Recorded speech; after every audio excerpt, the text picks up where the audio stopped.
نگرانی تازه، اتهام‌ها مبنی بر تلاش برخی از اعضای شورای ملی مبنی بر انتقال مهاجمان انتحاری به این شورا. به گفته برخی از اعضای مجلس نمایندگان، اطلاعات از تلاش چند تن از اعضای شورای ملی برای پشتیبانی هراس افغانان به این شورا پرده برمی‌دارد. قرار اطلاعی که در این هفته به دارالانشای پارلمان رسیده، ما داریم شاهد گندیدن نمک هستیم. اطلاع حاصل شده که یک وکیل و یک سناتور کمک میکنه به انتحاریا و شاید پارلمان شاید حادثه خطرناک باشه. شما مسئولیت داری، حداقل اگر ارگانایی عام نمیسازه، میدیا را خبر نمیکنه، ما وکیلا را خبر بکنه که حداقل بفهمیم که این کسی که انتحاری به داخل شورا میاره، حداقل را توجه داشته باشیم که خود حفظ کنیم. رئیس مجلس در این مورد جزئیات نمیدهد، اما تایید میکند که بر بنیاد اطلاعات شورای ملی زیر تهدید است. بله، تهدیدات بلندی وجود داره. چیزی را که شما تعداد از وکیل صاحب اشاره کرد، ما لازم نمیدانیم به چشم مطبوعات او را خدمت شما عرض بکنم.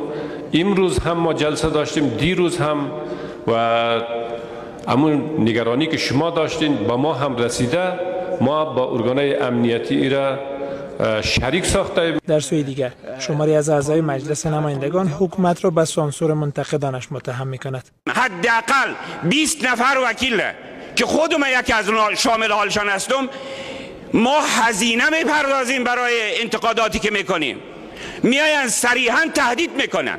ریاست جرایم سنگین را وظیفه داده که برای وکلای منتقد حکومت و از نخبگان سیاسی بیرون از پارلمان دوسیه جور شود تا اونها را وادار به سکوت و تمکین از حکومت بکنه. موضوع دیگر ایجاد هیئت 34 نفری مجلس به منظور حل چالش میان حکومت و معترضان است که به باور بیشتر اعضای مجلس ناکام پنداشته می شود و خواسته ها بر این است که معترضان به حرمت عید سعید فطر چادرهای اعتراضیشان را از جاده ها بردارند.